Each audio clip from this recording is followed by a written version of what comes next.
Hello there, and welcome back to Thayjamieallan. I'm Whyte. I'm Thayjamieallan. Now you might notice this is the third setup now. Slightly different. I'd think the best. I'd vibe that.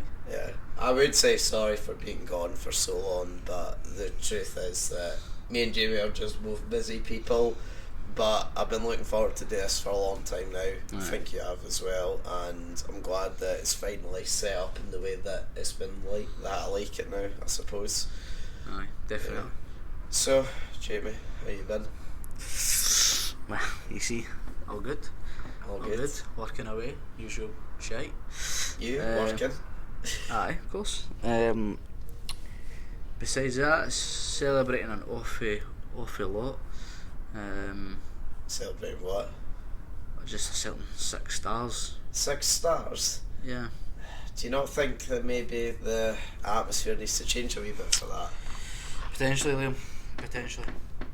Oofed. That's a lovely colour, Jamie. Yeah. Cheers to that, by the way. I don't know if you can see that in the distance, but cheers, Jamie. With a brand new mugs here, celebrating 6 stars. You'll never walk alone, eh? Yeah, you'll never walk alone. But aye, besides that, Liam, just walking away, mate. Usual pish. Shall we start there, shall we? Oh, of course. So, for those of you that aren't football fans, then a little event happened back on the 20th. When was it? The 1st of June. 1st of June. 22nd. He was the way to say that's embarrassing. That's because I was going to say 27th. Because the 27th is when we lost it back in 1st of June is when we won it. Saturday, 1st of June. Yeah. And you and me weren't together. No, disappointing. Do you want to tell how you watched it first, or shall I go first? I'll start us. I mean, I had a stag do that day. One I had to attend because I'm going over. One I had to attend. Unfortunately. 3 gritted teeth. I'm going over to France soon enough to the wedding. So it'd be is it in France? Oh, is that why you're off to France? The wedding's in France, so it'd be rude to not go to the stag do. So of course. Not to go to that. Me and my dad went to the stag do. We were both Liverpool fans. We went. We booked it. It was like a big private room that was booked out. And the boys for the stag do, we were all watching it. Majority of them wanted Liverpool to lose. Bastards. Why were you even there? You should have left at that point. Which fucked me off big time. But why do they want Liverpool to lose? I think because me and my dad were only two that supported any of the other teams, and just to fuck you off, basically. Just to pretty much annoy us. But through the whole game, I was shit myself. We were playing so bad. Tottenham looked so good, but no, we got the job done like we set out today, and the celebrations were a bit fucking wild. Now, there's been something I've been meaning to ask you for a while, okay? But I waited for the podcast to get that juicy info. Did you watch that at a strip club? Because the Snapchat you sent me looked like it was in a strip club. Was it in a strip club? No. Are you sure you're not just lying for the podcast? No, it wasn't. Are you sure? Because there was a lassie handing out trays. You were in what looked like covered was for a reason. No, it wasn't. Alright, okay. If you claim. But nonetheless, it was a great time, great event. But it would have been better if we'd watched it together. I mean, we'd watched. I wish we'd watched the Barca game as well together, but you were busy at that time. Yeah. I think that throughout the whole tournament, the Barca game was by far the best. There's no questions. Oh yes, best. Well, best for Liverpool fan. Aye, definitely. I would still potentially argue that the fucking City Tottenham game as a neutral may be better to watch. But if you're a fan of one team, the Liverpool game's obviously the best one to watch. See, the thing is, what Liverpool did was unthinkable. We done it in Istanbul in 2005. Which we might hopefully be going back to this year. We got, and that was like the biggest comeback in history, and it was just unreal. It was against the best team in the world at the time, by far. Yeah. And this time around we've done it to what everybody claimed is the best team in the world by far, and we've done it again. Do you know what I mean? That's It does share many similarities back to the first time, doesn't it? Like, people can go on about City being the best team. They're the best team domestically, but in Europe, there's just you can't compete with the giants like Liverpool, Barcelona, Madrid. Even AC Milan are still giants. I mean, well now we've just overtaken Milan, haven't we?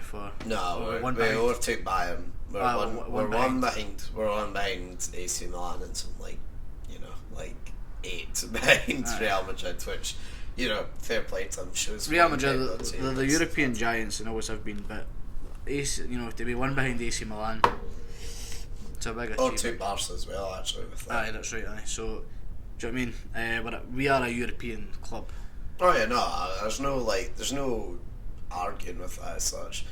Nah, do you? Well, yeah, I'll be honest. I was fucking.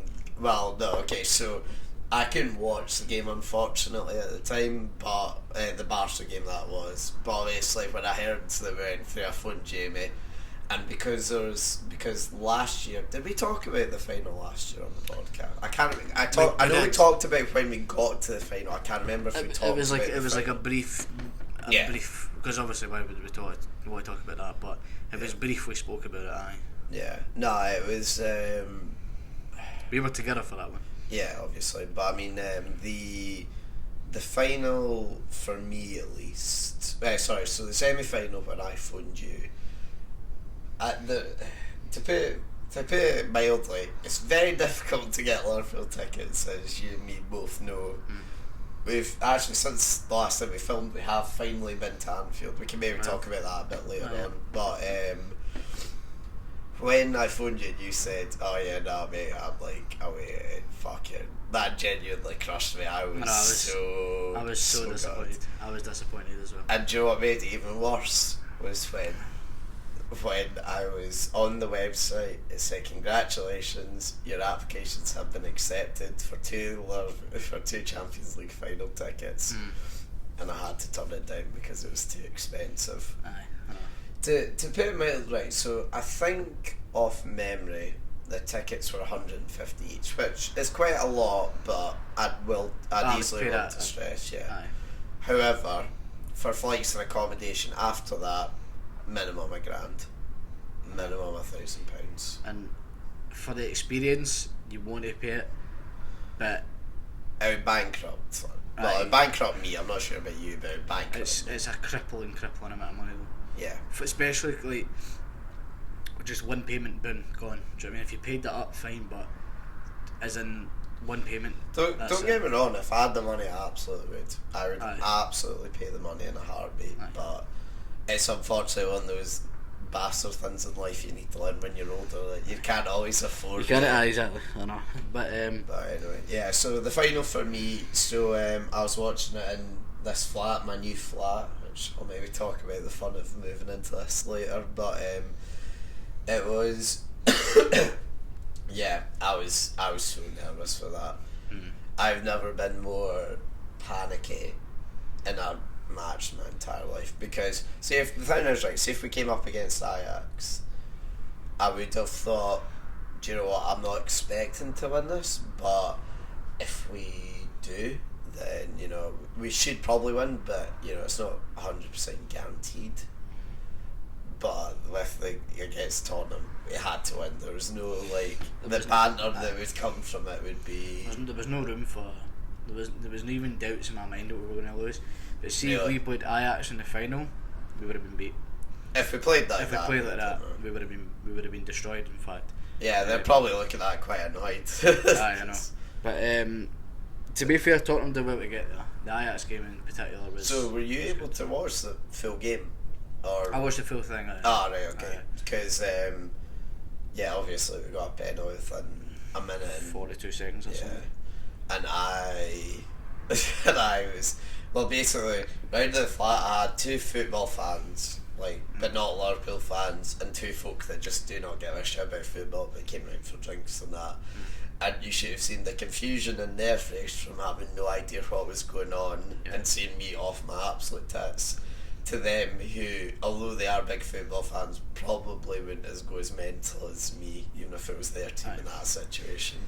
See, the thing is, this is like the once in a lifetime opportunity to actually watch the club that you've grown up supporting lift the biggest trophy in world football. Like, absolutely. I saw it in 05, but I didn't know what was going on fully. I didn't know the stature of that. See, yeah, you got into football earlier than I did, because for me, I don't think that game was on in my house. So we had it on. My dad watched it. My dad was like in tears.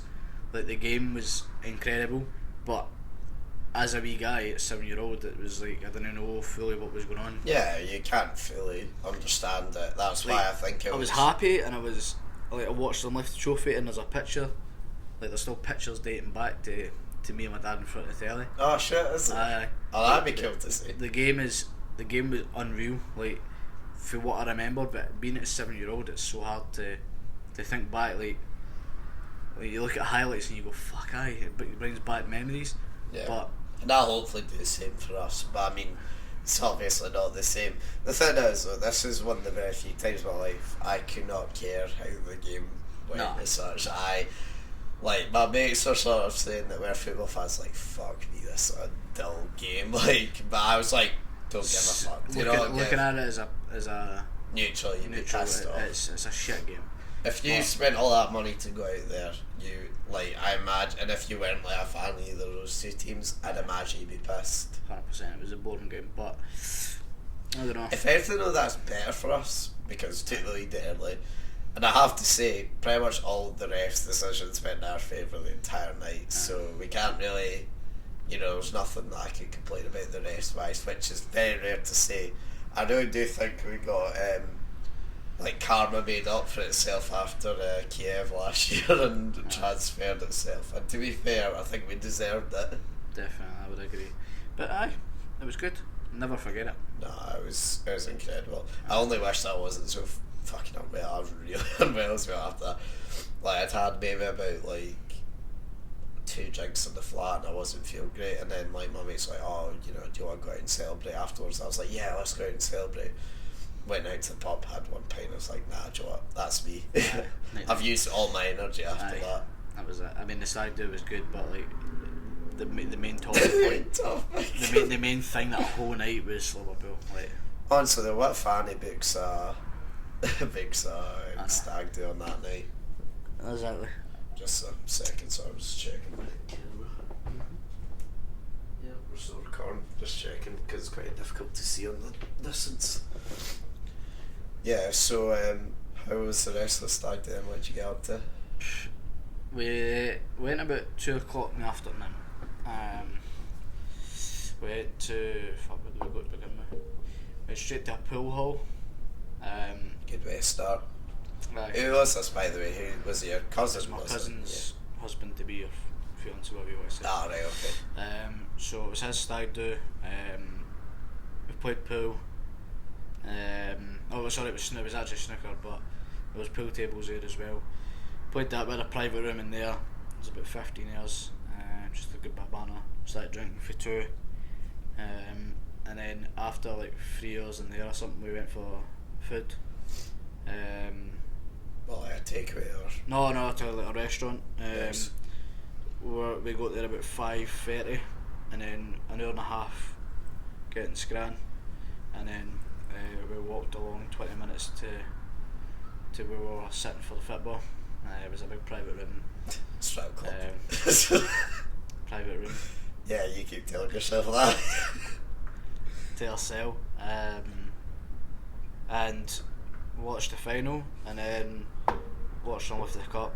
It was fucking wrecked by the end of it. I can imagine. Sing and walk along all the way to the taxis. I was absolutely fucking gutted that you were getting no fucking signal. I was waiting till. Oh no, the private room is underground, and it was fucking. Right, obviously, but it's an illegal strip.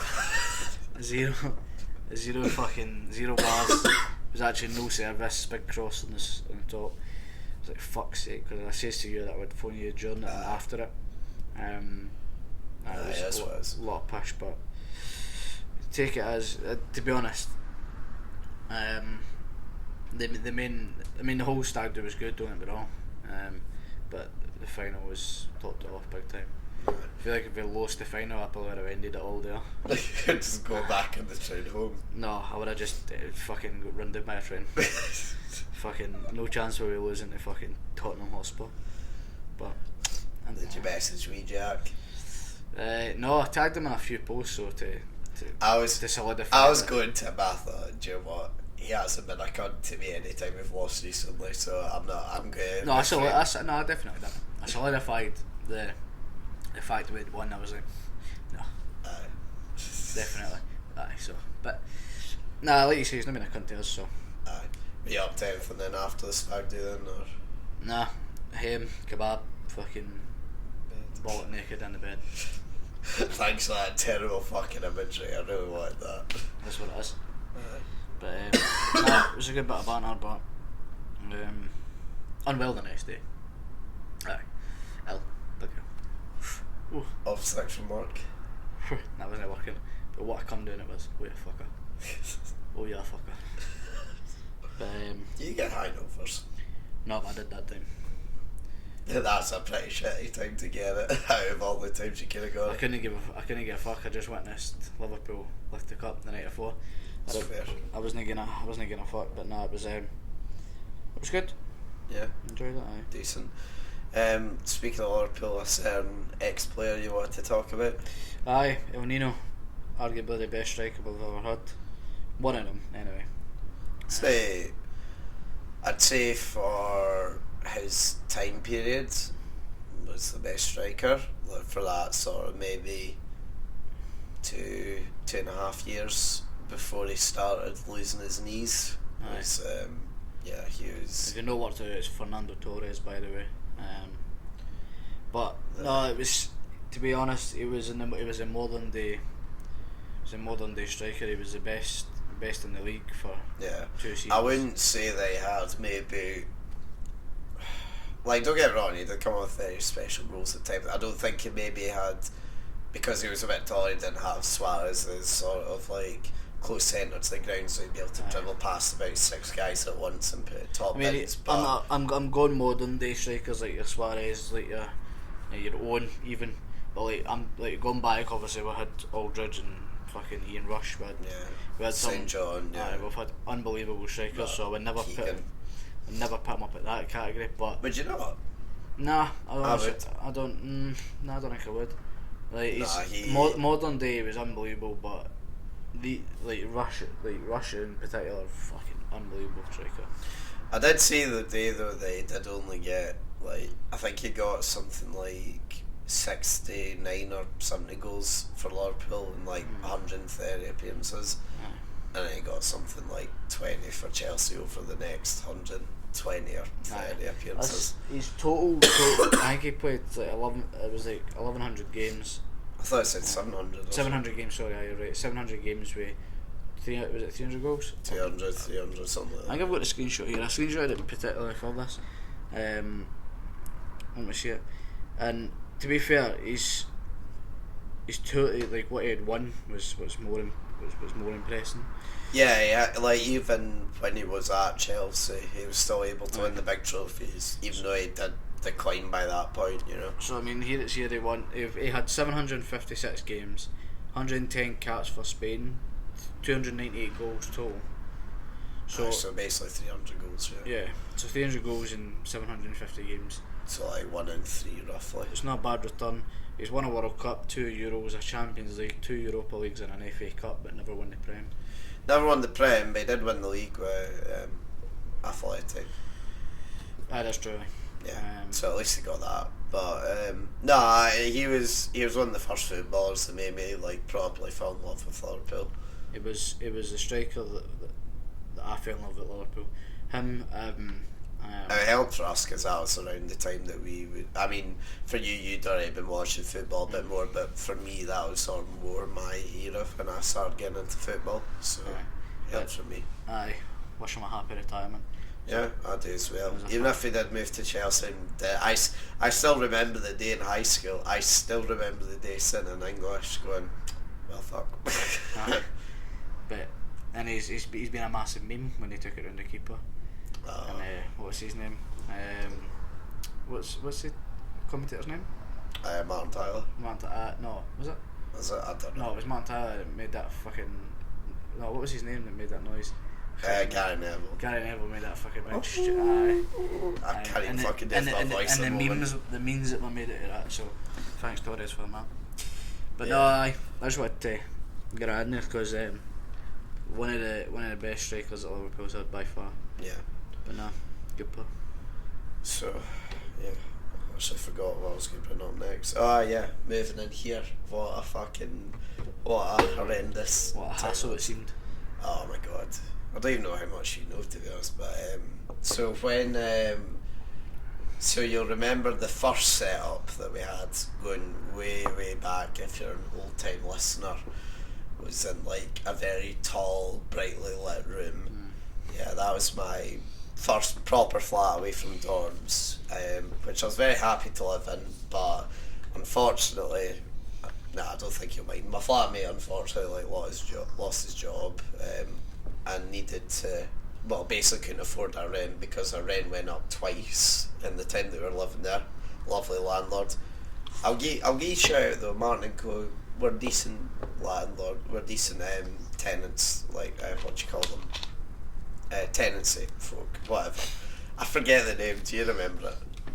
Nah. Nah. I thought it was just landlord, but there you go. That landlord's also like the person who owns it, and you have like the agency firm that like looks after your stuff in between. Okay. They were decent to us, apart from claiming that TV aerial was a luxury, which was a strange one. Anyway, so we need to find somewhere fast, and then we spent about 2 months looking, longer than we hoped for. This wasn't the last place we looked at, and to be fair, it's very nice now, but it was unfurnished. So as well as this podcast new setup, which you see all the lights around you, the whiteboard, the table, the chairs, the big light, the camera that you're watching this on, plus I had to furnish the entire flat with a month's wages, which was difficult to say the least. Slightly. I could have waited for the podcast, but I thought, fuck it. Yeah, this is what I do for you guys. Think of how lucky you are. But so yeah, but it's not to say this place hasn't been a problem. To be fair, the guy that we've dealt with, because the agency firm that we've went to now are a lot smaller, and the actual guy that we deal with, like all our stuff here, seems pretty decent. But everything else has been half-arsed. Not half. Like when we arrived here, like we only had 2 days to pack up all our things at our old flat and move into this one. So when we arrived, we thought, right, okay, once we get here, do just a bit of cleaning, because like Hoover, make sure everything's how you want it, move all the new stuff in, boom, it'll take like a day and a half. When we came in though, the cleaner claims she was round. Nothing was fucking cleaned, especially in the kitchen. Like everything was a fucking disaster. Like nothing was touched. Like so, thankfully, my mum and my gran and Duncan's mum gave us a hand to clean everything up. But that took basically a full day to clean up. And even then, although the cleaner did come back and do it, in fact, I'm not going to get into it. I can't be arsed with it. But anyway. She done a decent job when she came back, I'll leave it at that. But then other things we realised was, I don't know, like, what fucking, like, I don't know if you can pick up on that, but You're Beverly, no bother. Yeah, how dare they, someone dying on our watch. But yeah, I don't know, like, what fucking Neanderthal, like, lived here, right? But I'm not shitting you, I promise you when I tell you this, right? Every single door handle in this flat was broken, right? The one to the kitchen, the one to the living room, the one to the front door, both the bedroom ones, the bathroom one. Every single handle was broken or falling apart, right? Who does it? I have never, in my 21 years, I've never broken one handle. How does one person who lives in a flat for a year break 8 handles and 2 light fittings? Like, not to the point where, like, the bulb was dead. They literally broke the fitting in the light. How do you do that? It must have been some retard. Yeah. So it even got to the point as well where behind the camera there's like a big like all the doors are like these big like old sturdy doors, but yeah, we just closed the door one day when we were cleaning, and then my mum and my gran tried to open it, realised that it wouldn't open, so then it took me and my flatmate literally full force to like rip the door open just to be able to escape. Yeah, so the flat's been a bit of a nightmare, but it's nearly finished now, and I'm very happy with it now, so I'm glad that nearly everything's done. I just wish that it made my moving in process a lot less stressful than what it was, because, well, I found out that apparently after divorce that moving's the most stressful activity you can do. And also, if you think about it, you know, most people at divorce typically move as well. So, you know, that's just a kick in the box if, you know, you're getting divorced. So it's a stressful time. So, number one bit of advice to everyone around you, don't move, never move. Just always live in one place. You've done that, haven't you? You've always lived in that house. It's great, never fucking move. It's a terrible idea. I don't plan on it. No. Not never. at all. That's a stress factor. It just worries. No worries, just I'm going to smell this. puts the fear through. Oh dear, shouting it. I'm a fucking pro. It puts the fear through me, moving, but there'll come a point, I would imagine, there'll come a point. You still got no desire to like move out your parents then? Absolutely not. Nah, not at all. No, even though that you're 21. Oh yeah, that's the thing, we both turned 21 since the podcast went out. And I got spiked on my 21st. Aye? Yep, I got spiked. Okay. I don't know, so, well, I know it wasn't one of my mates because, funnily enough, I know that none of yous are cunts, but... Yeah. Nah, so, very grateful for my 21st. I had about 30 people out. We went to the pub, then we went to Dusk and Food Bar afterwards. I've got a bone to pick, I mean, I'm not gonna lie. What's your bone to pick? Well, there's two. What have I done now? You took me to fucking Dusk. Oh, I'm sorry about this, it was deed. A total fucking shambles. It was total shambles for you. I was drunk there. Shambles. The fucking place is a dive, a disgrace, and not only that, he got spiked there. So there you go. There's 3 points. Now, I'm don't get me wrong, right? See if I was a outsider, right, walking into that club. What a beautiful club. Everything's so nice, and you go up, bathrooms all nice. It's just all laid out very nice. Yeah. Place had about 4 people in it. Yeah, it wasn't. 4 people in it. It was a disaster. Right, I will admit that was my fault, and I have to say as well, a lot of people were angry with me because fair play to a lot of folk that came out and didn't have a lot of money, and then persuade them to come to the clubs, and then clubs is fine. I pre-planned. I thought because it was the last weekend before the students went away. I thought, right, okay, both of them will be busy. Not on a Saturday. I says James is out. Amy was there. Yeah. I was like, right, fuck it, we're going out to Liam's, like for 21st, which I was never in any doubt that I was going. Amy, whoa, hold on. That's not what I was fucking telling. I specifically got messages beforehand. You came out telling me that you weren't coming out because you were being a moody bastard. No, see, this is all nonsense. That's what I got told. Aye. And you also got spiked, so you're a fanny, right? You don't believe what you're told unless it's for the big man himself. I says to her, she was being a dauber, right? So I says to her, you know what? Fuck you, I'm not going. She then thought, oh, fucking, I'll message Liam. Message her, I was like, I'm obviously gone. You fucking stupid cow. Anyway, we're not getting in that. We're out. Like I was planning on all the time. Fair enough. Barrel of laughs. It was actually a very good night. Till you took me to Dusk. Yeah, I'm sorry. We went to Food Bar afterwards. Spent money on it. Embarrassing. Yeah, then we went to the club that I originally assumed we were all going to, which was Food Bar. And then we lost you. Well, no, partially yes. Well, no, I was there for an hour. Just so we're fully aware, right? I was running on 2 hours sleep. And I appreciate you coming out. Like 2 hours sleep, because I was at a hardcore night at 4, and didn't get home at about 5. Went to sleep at 5. Was working all the way through Saturday from 8 onwards.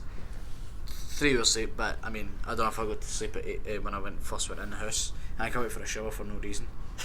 Why did you? Well, to be fair, you'd be sweaty as fuck after that. I know, but I would have waited till I woke up the next morning, but I never. Well, in a couple of hours, but I never. I went for a shower, woke up, went for another shower, and then went. I don't know why. Anyway, running about 2 hours sleep, give or take, and was absolutely pumped. I was out to 1:30, I want to say, before I went home that night. 1:30 is when I got in the taxi, because I remember looking at my must have been phone. earlier than that. It must have been one. I think it was 1:03 or something then. Did you make it into Food Bar then? I was in Food Bar, aye. Alright. Aye. Well, so let me tell you, so like, don't get me wrong, right, I was pissed. This is why, like, I didn't think I was spiked. I thought it was just too fucking drunk. That's all I thought the problem was, right? So when we were in Kilted, I was obviously drunk, but I was fine, yeah? Then when we get into dusk, again, for like the first, I know we weren't in dusk for very long, but for the first part of dusk, I was fine, right? And then just out of nowhere, I feel like, fuck, I'm fucked. But I just thought, again, it's because I'm drinking too much. Then when we get to Food Bar, I have no memories of Food Bar whatsoever. I don't even remember getting past the bouncer. I don't know how I got in. Yeah, I have no memories of anything whatsoever. Anyway, so very kindly, Lewis and Fergus, I think, went outside, helped me Whyte, and then I just thought, right, I'll be ready to go back in now, you know, sober up. On it, like, you know, like usually how you Whyte, you get like a second wind. I was like, oh my god, I'm fucking out, nah, this is me, I'm going home, like, basically. So anyway, poor Fergus had to walk me back, but to be fair, that makes us even after last Halloween. Hope you're watching this. I mean, he actually was. He said he was looking forward to getting us back. But, yeah, so woke up the next day. Again, I don't get a hangover, so I was fine, but I kept coughing blood onto my hand. So I thought at first, this, again, I've just drank too hard. That's all it is. But then the next day it happened again. So I thought, I'll just phone up the doctor, see what they want me to do. And so the doctor was like, oh, so have you been drinking hard? It's like, yes. They're like, that's probably it, but you know, just send in like a blood test or whatever, just to be sure. And then a wee while ago today, a few days ago, I got a phone back, basically asked me a load of questions on the night, like, were you taking drugs, you know, like, what were you eating, that sort of stuff. And basically they told me there was something abnormal in my system. That's what it was, and some big fucking long name, which I have written down on a bit of paper, which I was meant to show you, see if you knew it, but I've lost it now. Anyway. What does it start with? R. Yeah, but anyway, so I was like, oh shit, do I need to be worried about anything? Like, nah, I'll be out of your system now, but you know, just be careful when you're in there. I was like, oh, so why's that? And I went, because that's what like folk use to get spiked. So I was like, shit. Well, that explains why my birthday turned into a fucking calamity, like for no reason, just like that. See, that's the one fear, man. It's like, it's so fucking embarrassing when people actually have to spike people. That's the second time I've been spiked. I don't understand it though. Like, why? What's the gain? It's well, so if you want my honest opinion, right? So when the only time where I can realistically think I am, because I know it wasn't in Kilted, because you were theirs. Yeah, and I know none of you would do that to me. Plus, also, we were upstairs as well, so the only folk that could have done it was behind the bar. But I know all that bar stuff, and I know none of them would do it, mainly because they'd lose their jobs and go in jail. But yeah, when we were in dusk, I remember I was up with the lassies at one point, chatting to them at the bar, and then I met not at the bar, sorry, up at, you know, like the like the serving point at dusk, and there was folk round each side of us, Nah, I reckon they must have thought that they were getting one of their drinks, but they got mine instead, is my thinking of it. If it was at that point, that's my thinking around it. That's the only time I can realistically think it was happening, because after that I only have a few selected memories and then that's it. Dangerous stuff. It is, so stay safe, because no matter how ugly you might be, you might get drugged, as I found it. Oh, it's very true. Yeah. It's a bit shite though, like, see 3 birthdays in a row now, something bad's happened to me on my birthday.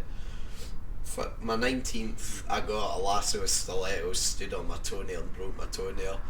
On my 20th, someone punched me in the face, and then my mate Ewan dropped me on my head, gave me a concussion, and then on my 21st I got spiked. Eventful. I know. Wait and see what 22nd holds for me. And you wonder why I never really come out, sorry. Listen, apart from that, and in fact, actually saying that, I don't have many like nights where like shit goes on. It's usually just my birthdays. Maybe like I save them up every year just for that. Potentially. If you think about it as well, before that, my 18th was when you got fucking rat-arsed. But we talked about that on the podcast. I was 17 at that point. That is a total lie. I was my 18th though. Exactly, so I was 17. Therefore, I wasn't drinking. Yeah, totally. No, actually, well, hold on. You're allowed a glass of wine when you're 16 with your meal. That's what you would have had. That would have got you fucked up. I was a lot more than that, I'll tell you that. I had a cock in my mouth that night. I didn't think you asked me never to bring that up, and you. I had a cock in my mouth that night. Do you not want to explain that before that gets clipped? No. I'm going to leave that right there.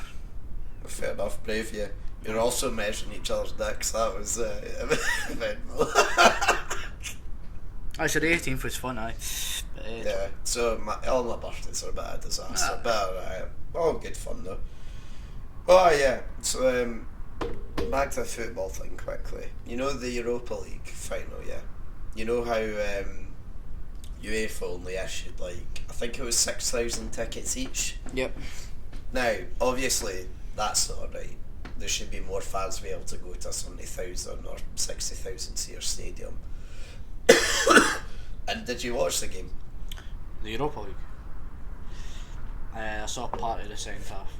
Because, see the game, right? Don't get me wrong, the stadium shouldn't even be a football stadium. The track, like, the fans are so far away from like the actual action.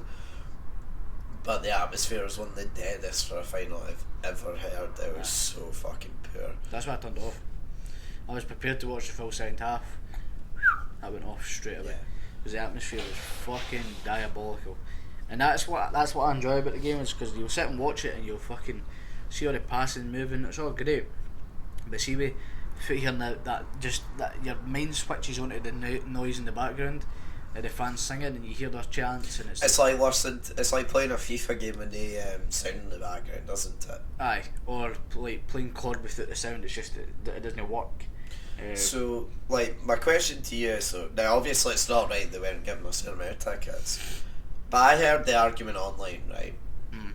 If it was either, say, a Manchester derby or an Old Firm, that stadium would have been sold out full time, like couple of times over. I fully agree. Do you believe that? 100%. The Celtic fans, Rangers fans, blah blah blah, like the big. If that was an Old Firm, that stadium would have been a bigger stadium for one, and it would have been sold out. That's fair. There would have easily been 100,000 fans. Is that though then Arsenal and Chelsea's fault, because they are massive clubs who live in one of the most affluent places in the world? Yeah. Surely you're going to have more richer fans than folk that grew up in the Gorbals and shit like that. Well, I mean, it depends, because where Arsenal's based, it's not in a rich. Where Chelsea's based, it's not Chelsea is. Chelsea's in West London. No, Arsenal then. Arsenal. Arsenal's not in the richest of places. Fair enough. And when you think about it, right? See, my thinking behind it is Arsenal charge them. I think they're still the highest charging club in the whole. Yeah, they still are. Is it the whole Europe for season tickets? I think it is. I know it's the highest in England. So their fans would struggle to afford to go fucking abroad.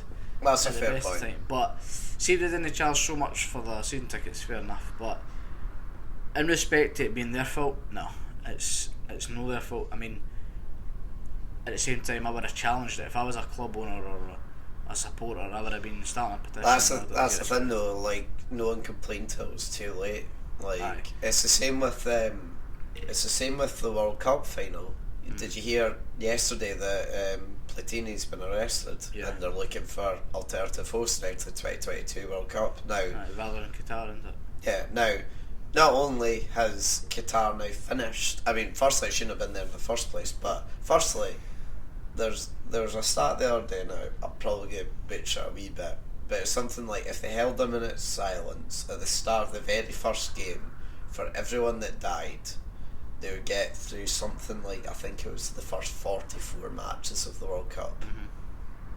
It's a disgrace, like. Aye. But it should never ever have been given to Qatar. But the thing is though, now that it's finished and you only have 2 years to a World Cup, which by the way is, see if they did move it probably wouldn't be in December anymore, so it'd probably be in like summertime again. Which is fucking normal. Yeah, but I mean, like, fair enough if you can't, like, you decide on the guitar, alright, but the point is now, so they have a year and a half to get it sorted. Well, okay, they have 2 years basically. I know what I would do though. What?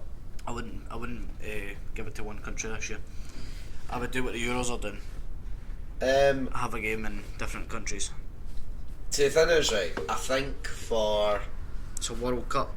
Yeah. Use every place in the world as a No, and I understand that, but, you know, you need to think about travel as well, right? Because, say if you are, again, most of these fans that do travel, to say if you're like, well, let's not try and pretend Scotland will be there. Let's say if you're an England fan, right, going out to watch there, yeah.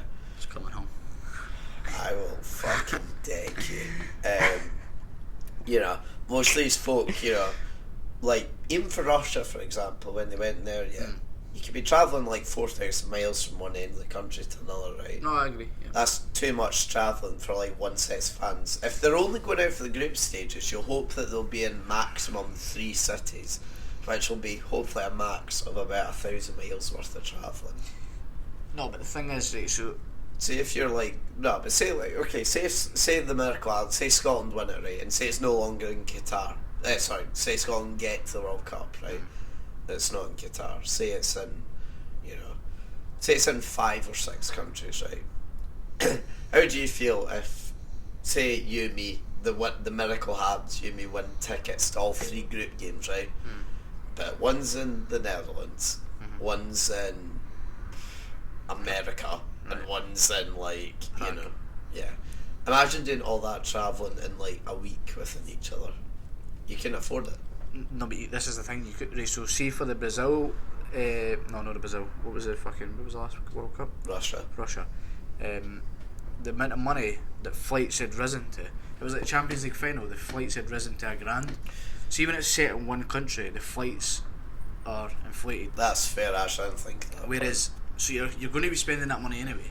So if you know you're going to the Netherlands then, Prague then, and America then, aye, you've got your flight sorted. The airlines haven't clocked on enough because they don't know who's going where.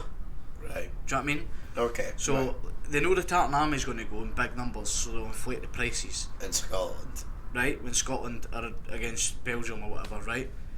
Whereas if it's Slovenia that make it to the World Cup and they're fucking playing in Lithuania 1 week, like, they're not going to inflate the prices that high because there is less of them. Do you know what I mean? So I think it would balance itself out. And the same with the Euros. This is why the Euros have done it, is because of the fluctuating the cost for flights. So alright, okay, that's so fair like Hamden's tickets are 50 quid for tickets per person if you go to the European game that's held in Hamden this year. Did you ask for tickets? Aye, so there's a waiting list that we've been put on. Who? There was one of the boys in the work that's done it. But basically, yeah, because I'm on it one as well for you and me. Aye, so there's 50 quid a ticket in it, and it's like the game's in August or whatever. One of the boys in work done it, you've done it, but the flights haven't fluctuated to then. Yeah. Do you know what I mean? And we don't know who's playing then, So as soon as they're announced, get on, get your flights sorted. The prices aren't going to change like that. They're not going to be instant. Do you know what I mean? Yeah. So I think that being in different countries is a better idea than have it set to. I mean, I actually pray that it's not in Qatar, because I don't want the World Cup to be on in December. It's a total embarrassment. Yeah, I mean, it's not even that, it's an embarrassment to have it in such a shithole as well. Exactly. That promotes such awful human rights, you know. It would, like, Absolutely no chance that I want it there, and like you're not allowed to drink, you're not allowed to show public affection in Qatar, I don't think. Or you're like all put in jail. females have to wear the headscarves as well. Exactly. That's not exactly an inclusive World Cup where, yeah, if you're gay as well, you're not, are you fucking going to go and watch the World Cup in Qatar? Exactly. And there's a lot of, gay football players. There's a lot of gay fans as well. Yeah, you're not going to go if you're... Exactly. So, no, I mean, I think it definitely should not be held there. And if it's too late to pick a new host, if you will, well, Russia could do it again, theoretically, right? I wouldn't want it, but theoretically they could, right? Or you could delay it a year. It would fuck everything up in the timeline. Nah, I would never delay it a year, but I would pick a new host. Wouldn't you though, if you got a better tournament? Nah. It's every 4 years and it's going to be like that. I think if it's... I mean, 2 world wars stopped that. Aye, but... Well, 1 world war technically stopped that. Were we alive? No. How do you know? So, in regard to that, I would definitely pick a new host, or I would just have it in different countries. So then that way your prices aren't going to be fucking skyrocketed by the fact it's all held in France, for example. Fair enough. That's a fair point. Like the Euros in France, like the prices had fucking skyrocketed. Did we not look at that actually? We looked at France to go to one game, didn't we? No, so for Euro 2016, me and you were so, I don't know if I've ever told this story actually. So for Euro 2016, again, signed up for a waiting list to try and win tickets. I had the option, you and me both had the option of going. We thought, great, this will be a great way to do the holiday. What did it turn out? 4 weeks before I had to buy the flights, Jamie doesn't have a passport. Listen, I've not been abroad in fucking 11 years, alright? That's why you should have known you didn't have a passport. But you've had the fucking luxury of being abroad, you arsehole, right? Oh, I'm sorry. Aye, you fucking baller. Alright, okay. You are a tink though, for not thinking about a passport that close to the tournament. Nah, I'm not it. No, because you can go to Edinburgh and get it the next day. Yeah, but you can't fly for 6 months. Alright, well, I'm doing that. You need to No, that's pish. No, you need to have a passport 6 months before you do long haul travel. No renewal. Do you know? No, with the renewal you're fine. Ah, right. If it's a new passport, it's 6 months. Ah, okay, right. I thought that's what you needed was a new one though. No. I've got one. I've got my child one, and now I've got my new one. Right, I thought that was the problem because you couldn't get it. No, right. So I've got it now. Not it makes a difference, but yeah. Well, no, for future events. Yeah, for when Scotland gets World Cup. No. Right, moving away from football, there is, and sort of keeping on the line with ethics, right? So you ken the artist that Van Gogh. Mm-hmm. Yeah. So I didn't actually know this, but it turned out that he, 2 centuries ago now, shot himself with a revolver, killing himself. Yeah. Mm-hmm. Right. Just blew his brains out in the middle of a field in France, I think it was. Anyway, the other day, that same revolver, sold for £144,000 at an auction. My question is that unethical to try and profit off of someone else's death like that? To take the instrument that they used and, sell it off? Because how would you feel, for example, if, I don't want to say this in a bad way, but say if your dad fucking shot his head out, right?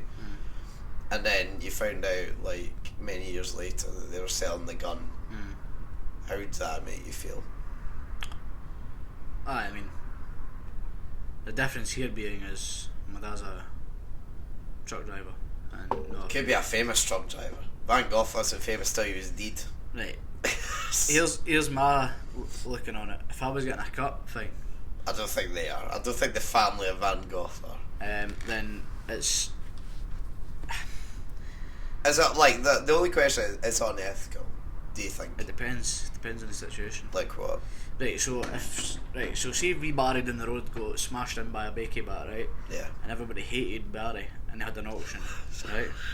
Poor Barry. Right, and they had an auction for his murder weapon just on the principle it was wee Barry and he was a dick, right? Then I would say, well, I'd say it's Someone has a small penis. aye, arsehole. I'd say that's out of order, but for it to be a famous person and for the situation, I would say no, it's fine. It's not fine, but it's no. Is it not a bit weird though? It's like, for me, this feels. I know it's all done the same way, but it feels very Black Mirror in a sense. If you get me, the feeling like it makes it feel. It's odd. It makes it feel to me that people are just losing all connection from human reality and only thinking about the fame of this person. Like, imagine if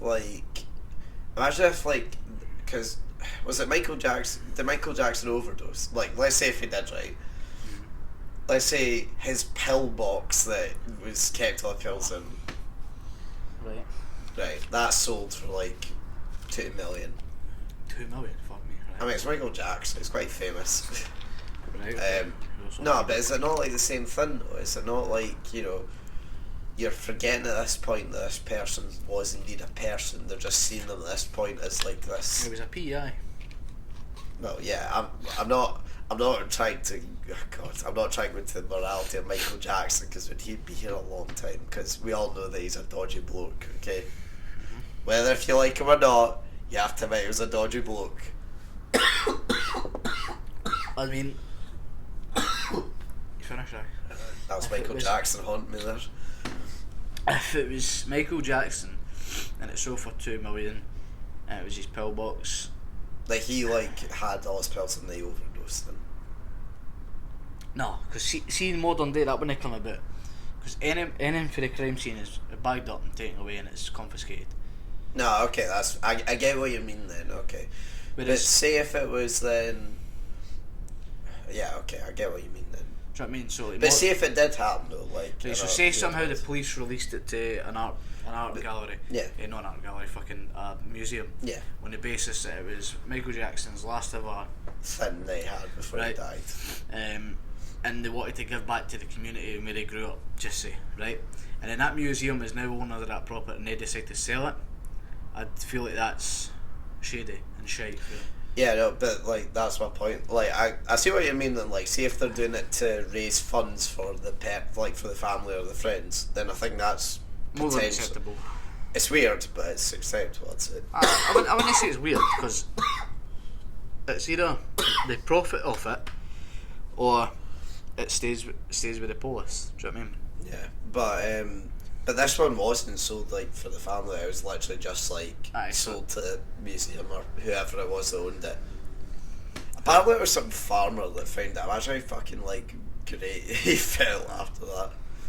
If it's yours, it's yours. You can do what you want with it. Is the kind of mentality of it. Is it though? That's like a weird thing, like, because apparently the farmer that found it in like the 1960s, so like 70 years after he shot himself. Finders keepers, isn't it? Is that the law? I'm not sure, mate. Finders keepers, man. Fair enough. Finders keepers. That's the way I see it.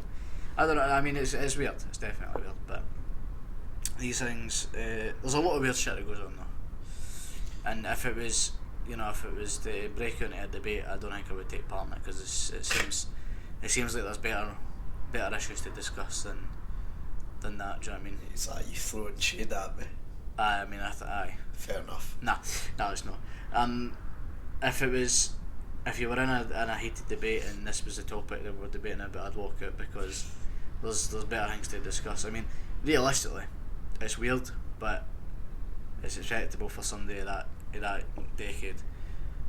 Okay, I see what you're saying. Modern day, if you were to come up to me and say Selena Gomez fucking pants got fucking sold for 18 million because that was what she wore when she died, I'd say it's fucking odd and bang out of order. But modern day, this doesn't happen. I'm just imagining that. There's modern day, it just doesn't happen, and it's not. What did they do with the clothes of the folk that died in them? They just burn them or something? Probably bagged for evidence. Oh, how much like creepy weirdos do you reckon are in like the police and that? They like keep Sniffing like the pants. No, not even that. They like say if you like lived in LA or something like that, and you were like a police officer with like the amount of celebrities live out there, so you're gonna see like their dead bodies, like not like often, but occasionally. Yeah. I mean, do you reckon there's any like weirdos that just like bag up like bits of their stuff and they like take it away and then go, oh yeah, burnt all, it's all burnt, Barry? Nah, because everything's going to be videoed and all that shit. Does it get videoed while it's burnt? Yeah, so if That makes sense, I suppose. if so you've got to read out the crime number, sorry, or the evidence number, as your when you display it, and then you Is this just in Scotland though? no everywhere, reveal its contents, and then in the furnace. Christ. Makes it very difficult to be a pedo then, pervert. And, so thorough on the police, mate. who'd have expected the police to be thorough? No half arsing about here, no. Debate. And we're back.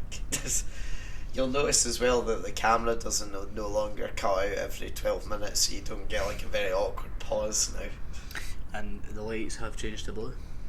Yeah, partly so that as well that it's easy for me to read if the camera's still recording in the top left, because I can't really see from here. So if you can see the blue lights, then this is the official Sin and Chatting colours, I think it's safe to say. yes, Carried it over from the last set. Indeed. Yeah, no. Other thing I wanted to do, Christ, I realise I'm talking a lot about ethics in this. You seen that show Chernobyl? Nope. Do you get anything about it? Nope. Do you know about the actual disaster? Nope. Well then, good. I'm getting into it. Fuck. Right. Why? Do you not want to Take it away. Nah, it's actually good though, because I want to get like an outsider's point, kind of point of view to it.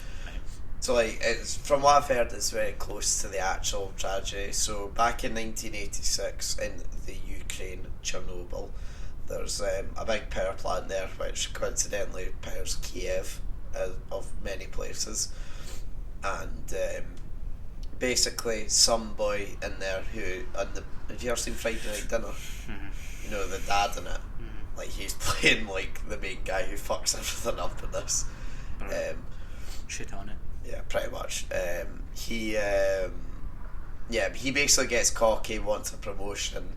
It's like, we can push this reactor to its max.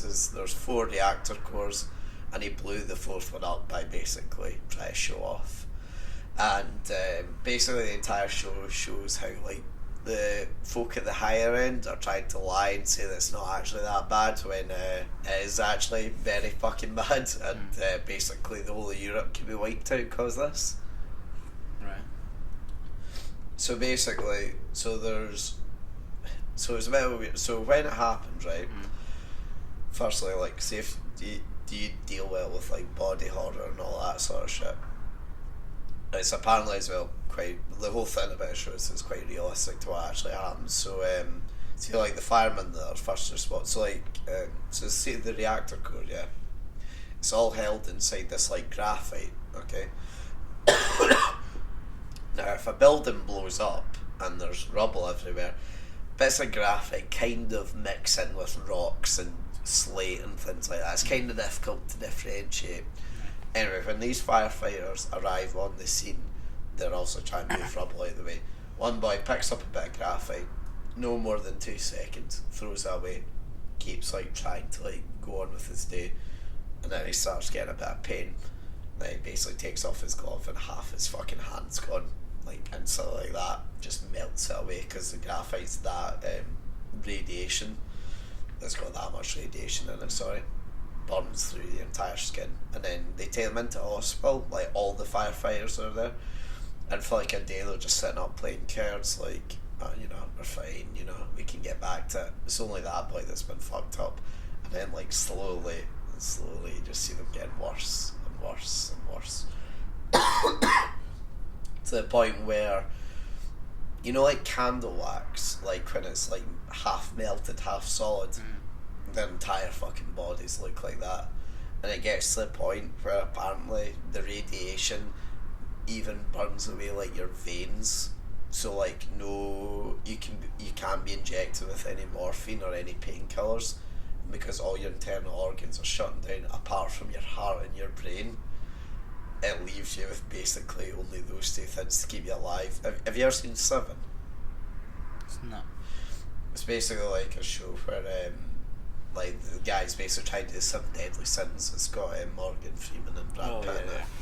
And basically keeps one guy alive by just like keeping his brain and his heart alive. It's very similar to that, where like this guy can't do anything, there's nothing the nurses can do from, but he's just like there looking like a fucking melted candle with only his brain and his heart to keep him alive. And not to say in a disrespectful way, but I think at that point most of them would have or wanted death, to be honest.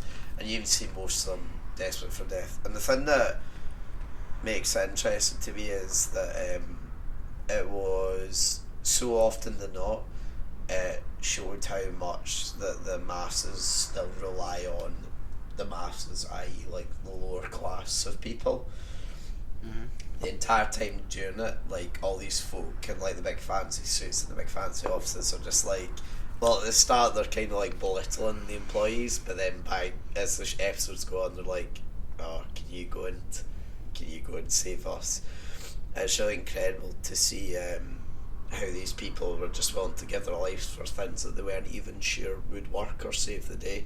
So there's like two things. So there's one where what do we call it? So there's like these miners, and they're basically told by this high up official, like, we need you to go and basically drill a hole into it to put in like an air vent with the hope of, I think it's like basically clearing out some of the radiation, but it's like 100 metres underground they need to dig, and they can't use any tools in case they rupture like any more of the plants. They have to dig it by hand the entire way 100 metres down.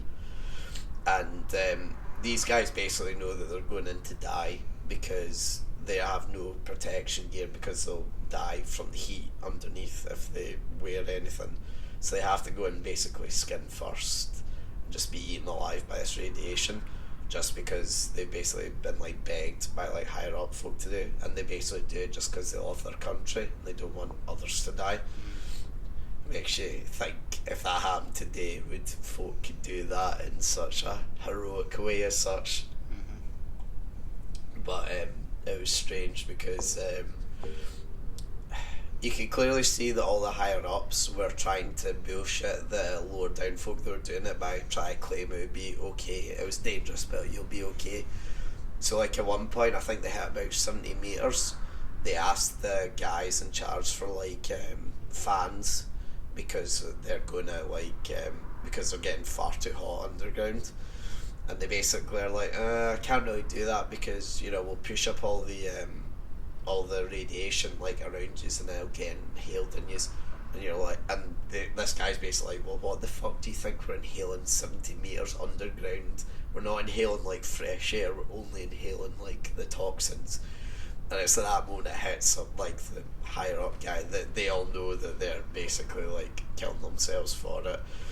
And like there's I know it's kind of like trying to be a joke, but like at the end they all come out like absolutely bollock naked, and they don't even know if like they've installed it. It's taken like days or weeks, it doesn't really say, but I don't even think that was a necessary thing in the end that they needed. I think at the time they needed to do it, but I think by the end it wasn't necessary. So like a lot of these folk just killed themselves for like no reason other to try and help and save their country.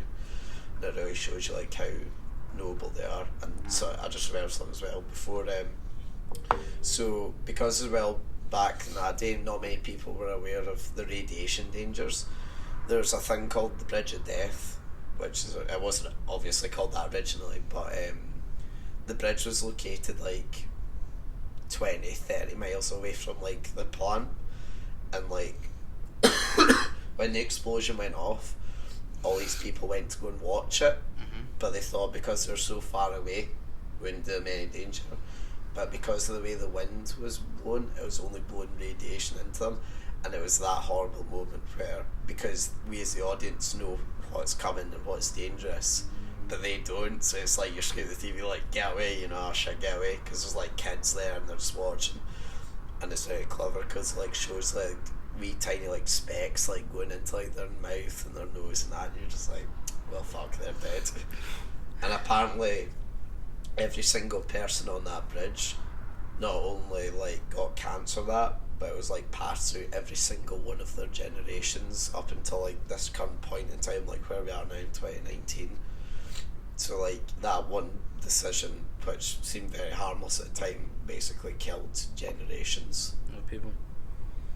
Madness. Radiation's a dangerous thing. But nah, like a shit about having a microwave in here. Like I found, like I see when I was watching, I was like, isn't there like a nuclear plant in Glasgow or something like that? It's like, I'm fucked. It's just like, if the wind blows east, if the wind blows east, we're just fucked. But remember that firefighters thing I was telling you about? See, when they all came back to the hospital, they had to like remove all their like clothes and that, because like it could never be used again. But they were just like put in the basement of the hospital that they were staying in at the time, and eventually the radiation from those suits alone was so strong that the entire hospital had to be evacuated. And there's like clips on YouTube where you can see it, where like, you know, these you know, urban explorers and that been to Chernobyl, they went into that basement, they found the same like firefighter gear like from 40 years ago now, just lying there underneath. It's like spooky as fuck, because especially in the show, because you see like how vividly it just burns through like people's stuff. Yeah, and the other time as well, where like, you know, you see folk like sacrificing themselves, was near the end. So they basically lied about how much radiation was there to hope that the rest of the world basically wouldn't batter them, basically.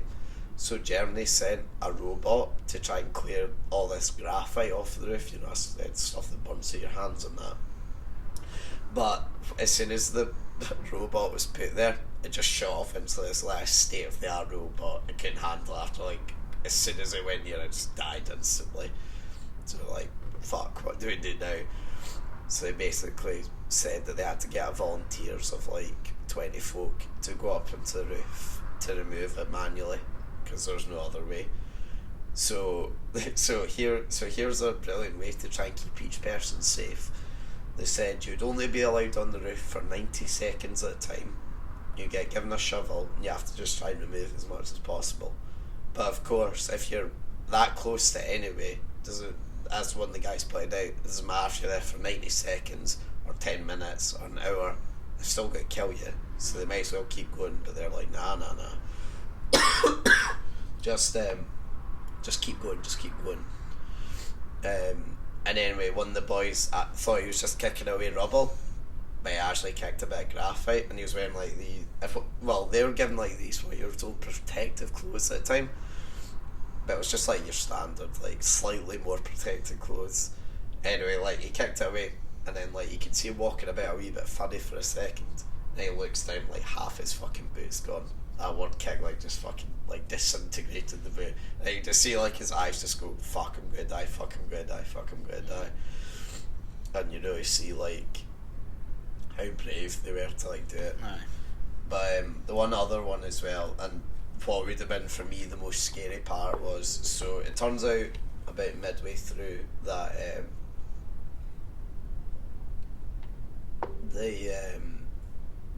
so it turns out about midway through, so like the 3 other like reactors are still running, okay, mainly because they can't get anyone in there to shut it off, but also it powering half of Ukraine.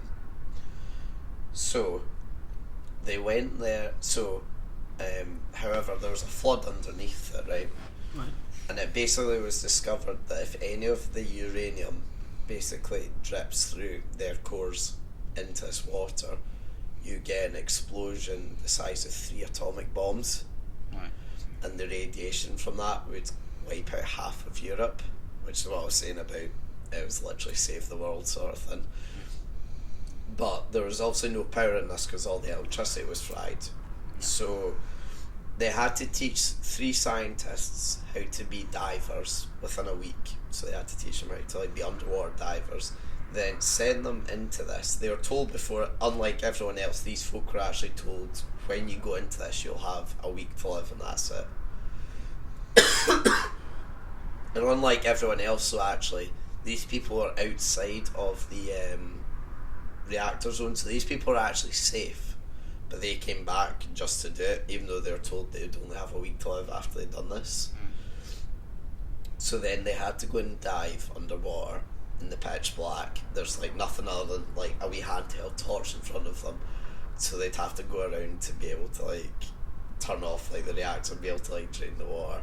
And it is genuinely one of the scariest shit I've ever seen, because there's a point where like the radiation fucks with all torches and all the torches go, so then they're having to work in the pitch black and like hold on to each other and like try and follow their way around.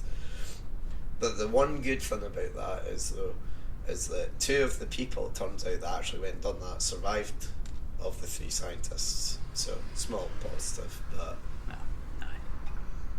do you reckon you'd have the ball to do it for Queen and Country? Queen maybe. I don't know. Because see, if you think about it, those folk, those 3, well, everyone involved did, but in particular those 3 people saved half of Europe. Because they said it was going to happen, because they didn't realise how bad it was, but when they were in there, they said, yeah, you know, this would have blown up like soon. Aye. So like those 3 people basically saved the world, basically. It's a mad thing to think about, you know. I know, it's scary. But you do get I'd say the 21st century way of approving it. Have you seen the Instagram models that have been at Chernobyl? Basically Instagram influencers, using the quotation marks, went to Chernobyl to, as they say, bring awareness to the show and to the event. Yeah. But there's this one lassie that has like a hazmat suit on. It's just down to her arse, and it's just something like remembering Chernobyl or something like that at the bottom. Aye, that's it. I'm not good at all. Such a traumatic time as well. You didn't think you would have something like that, but you know. It goes back to that thing I was saying before. It sort of shows how out of touch some people can be and think, because I'm sure in their head as well, most of these people don't think there's anything wrong with it. No, that's it. That's the issue. Definitely. It's so scary, isn't it? Very, very. But Madness. That was my section on Chernobyl, just because I thought it was an interesting show. Right. Sounds it though. Do you want to do Liam and Jamie do the news? An old return. Insert what do you call it? Graphic, which I definitely won't have in time. I'll put on something in like Word or something like that. Okay, Jamie. Happy story. Alright. Someone in the UK has won 123 million euros. 123 million pounds on the Euro Millions lottery. Firstly, do you play the lottery? No. Secondly, then, what would you do if you won 123 million pounds? I would. Everyone who's ever been there for me would receive a cut. Would we get a standard chance you do? But you're assuming you were one of those people. I tried. No, I'll tell you what though, right?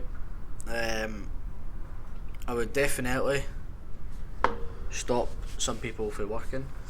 That's good. So, my mum, my dad, my wee sister would never need to work. I would build a massive fucking house somewhere. In Scotland? Aye. I don't think I'd ever leave here. You still have a holiday home, but... Aye.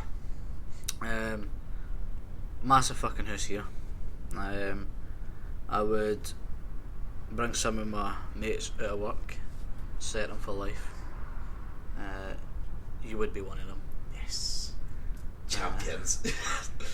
And I would get it to the point where I had businesses upon businesses for generations of family that I will have. What are you thinking? What would you work in? Where it's at, it'd be technology.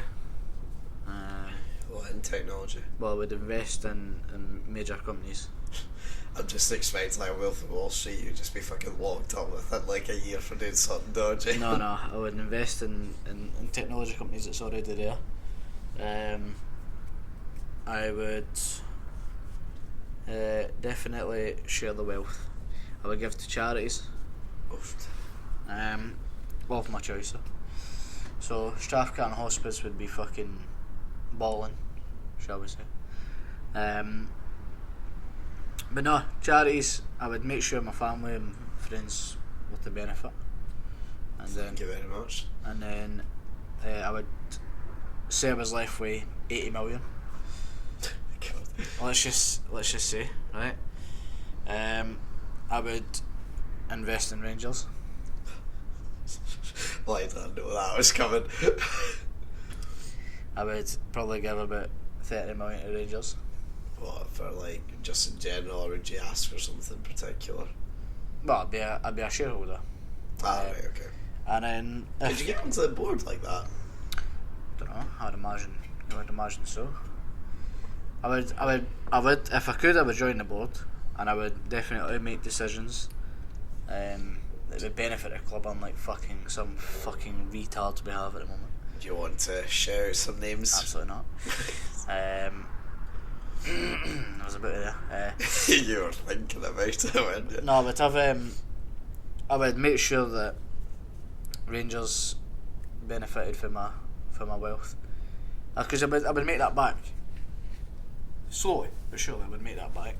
But If it was invested right, you would. I would have my finger in a few other pies anyway, so it wouldn't be an issue, because I would, like I say, I would invest in big companies that are already established. You know what I mean? Like, I think I seen a stat the other day: if you invested £1 million in Apple, you would make that back in 2 years, which is fucking scary, by the way. Invest 80 million into Apple. Exactly. You'd double your money back. So, you know, if I invested into something like that, I know I'm getting money back there, so I'm constantly growing. Yeah.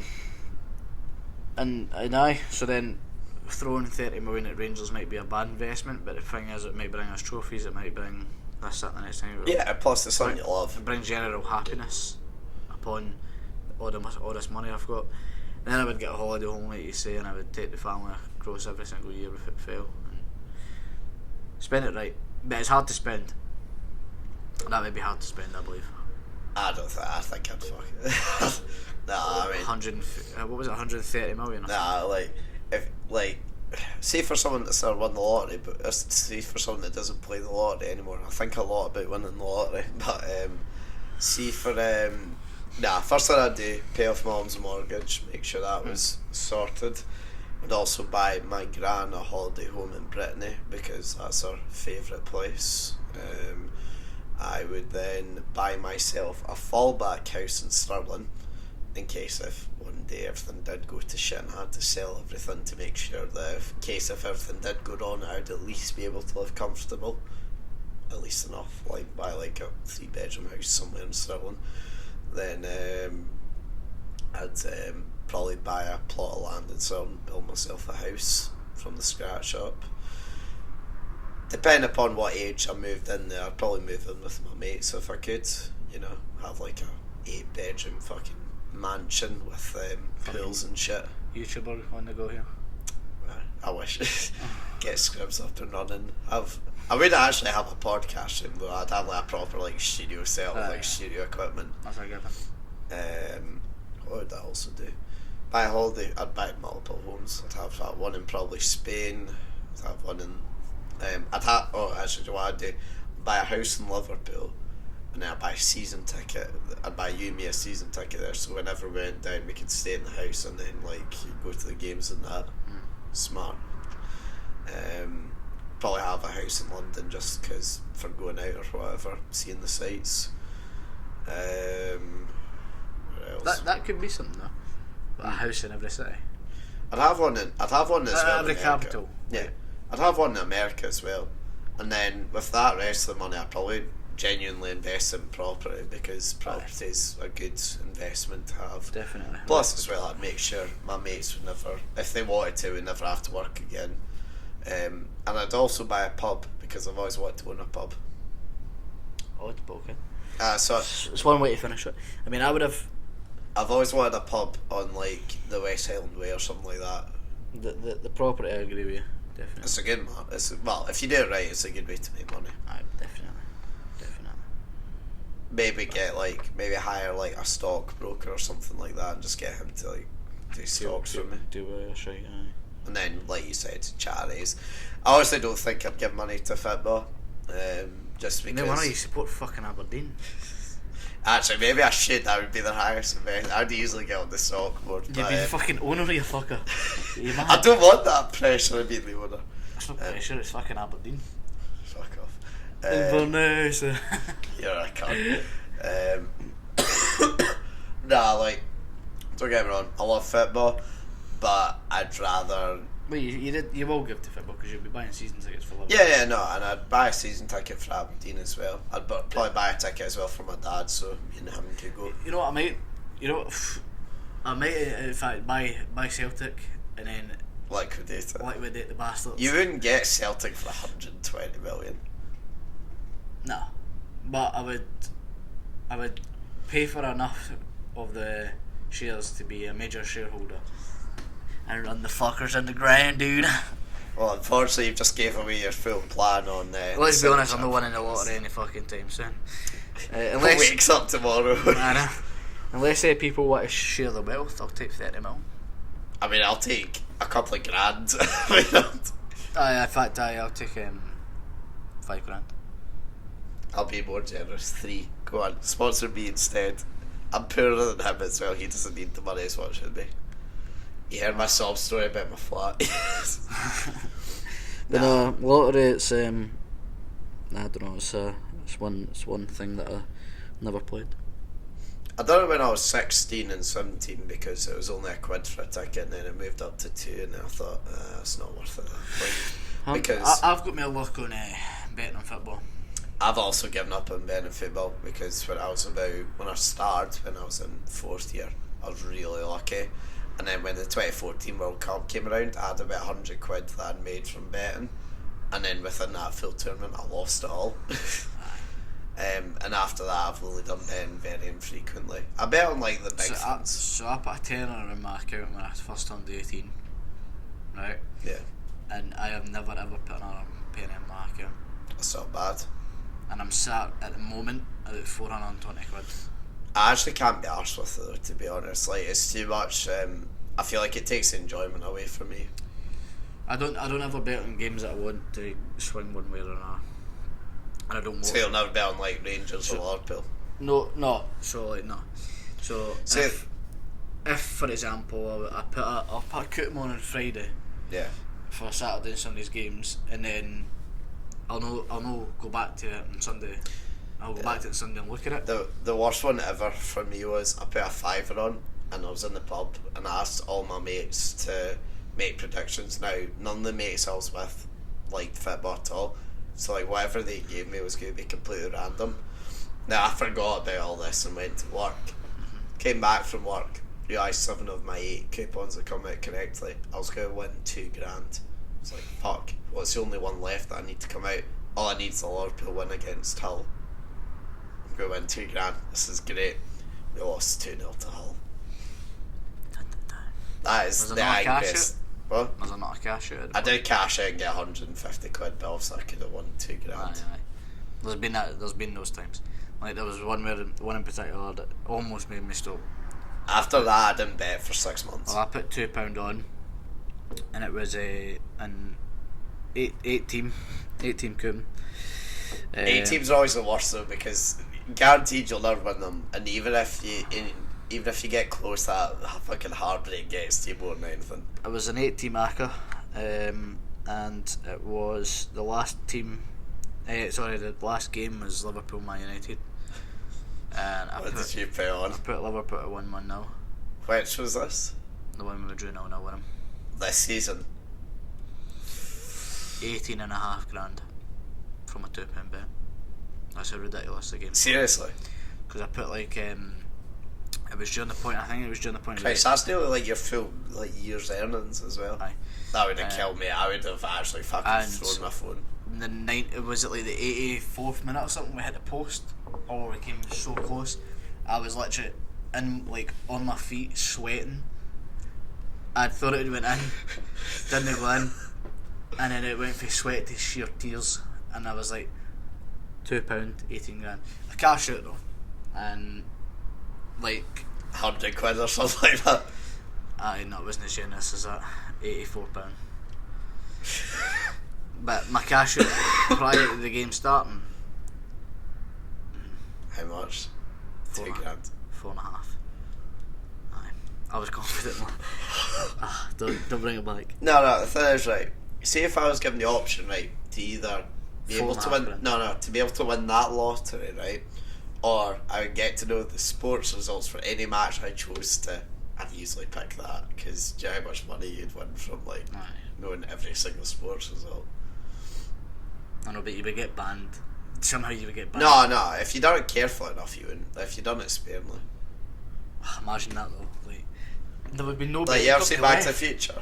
Aye, but there would be no betting company left. Bet365 would be fucking bankrupt. No, you wouldn't do it like millions at a time. You do it like small, like see if I think if you do anything under 10 grand, it basically doesn't get picked up.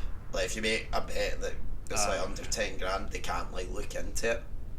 So you basically just do 9 grand bets every time.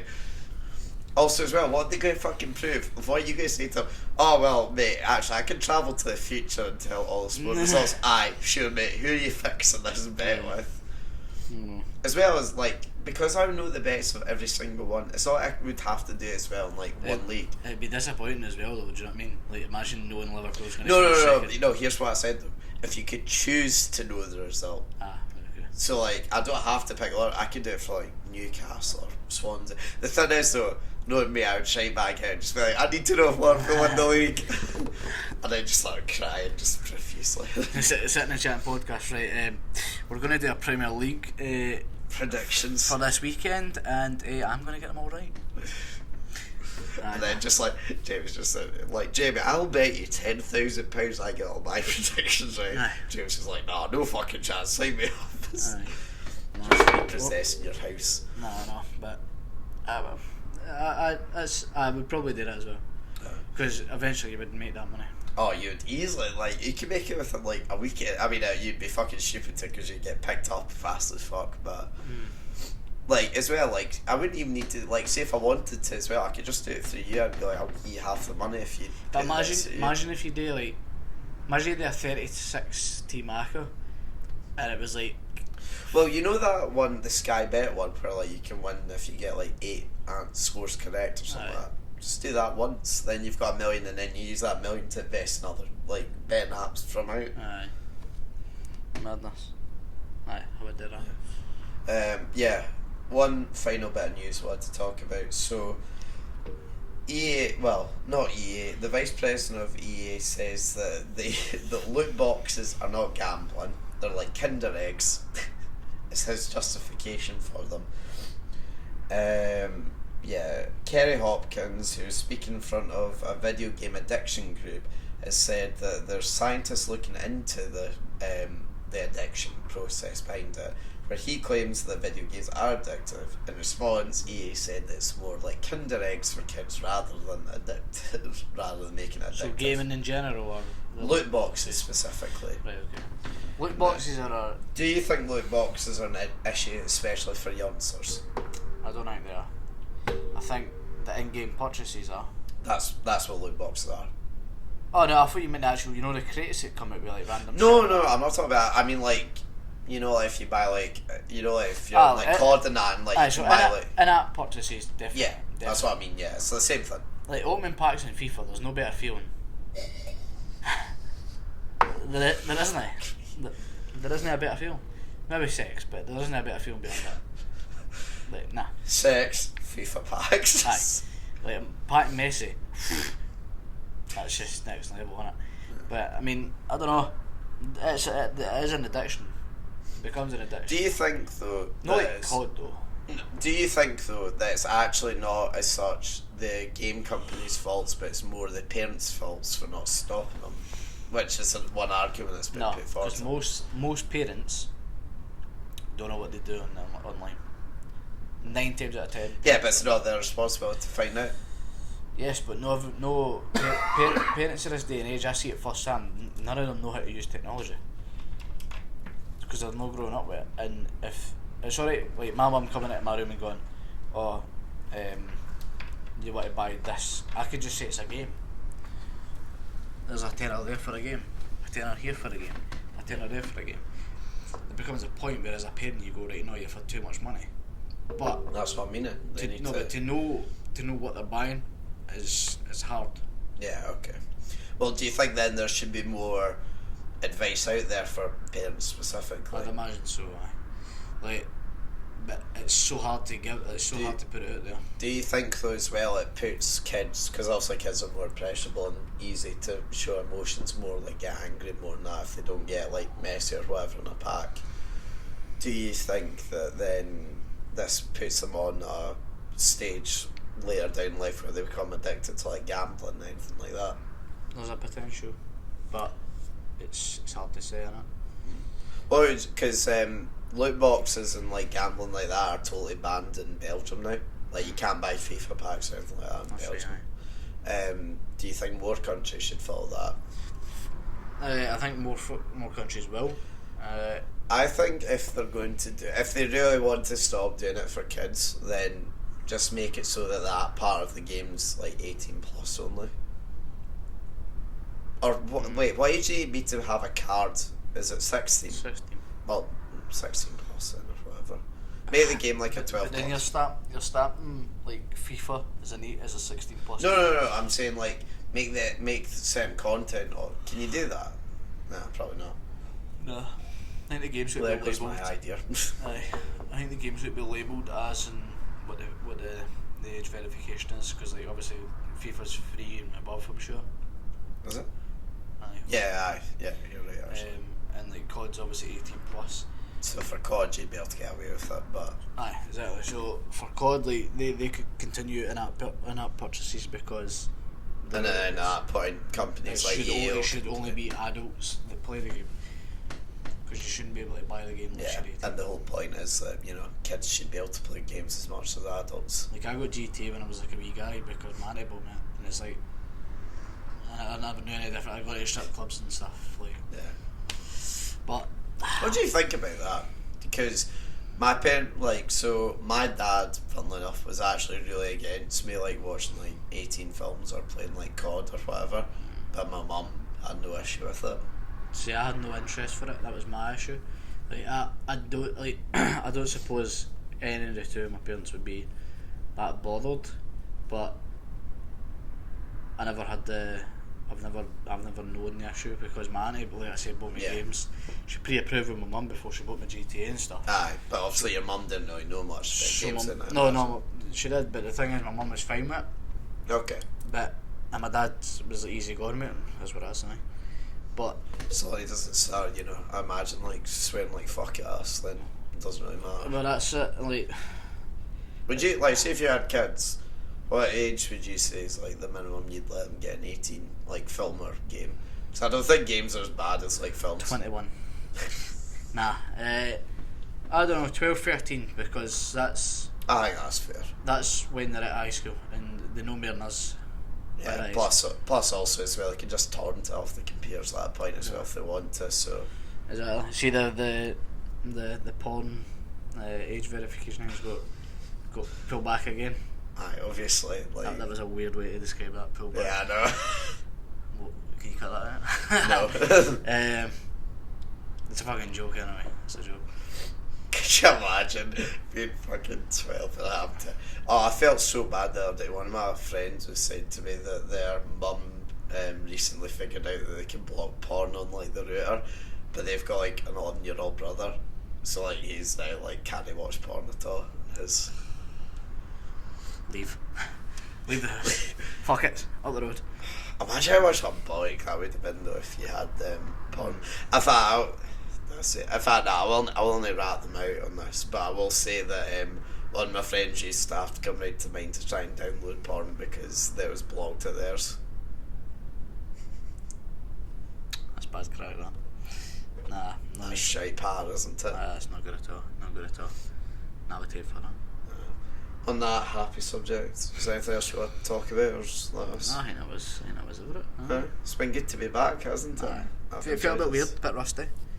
I know, but you know, we're getting back into it. Sorry for my cough, but yeah, no, I'm happy to be back. It's been nice, and we'll have a guest, and I presume, yeah, we'll be filming next week. But I need to try and figure out the setup because I only have 2 chairs here, and well, there's not a great deal of space we can work with, so I'll need to try and figure something out. But we'll get around to it. We'll get there. Yeah. Right. Well, until next week, I've been Liam Whyte. I've struggled there. Right, you want to start again? Yeah. I've been Liam Whyte. Too much. Try again. I've been Liam Whyte. I've been Thayjamieallan. And we'll see you next week. Goodbye. Wait a second. Ready?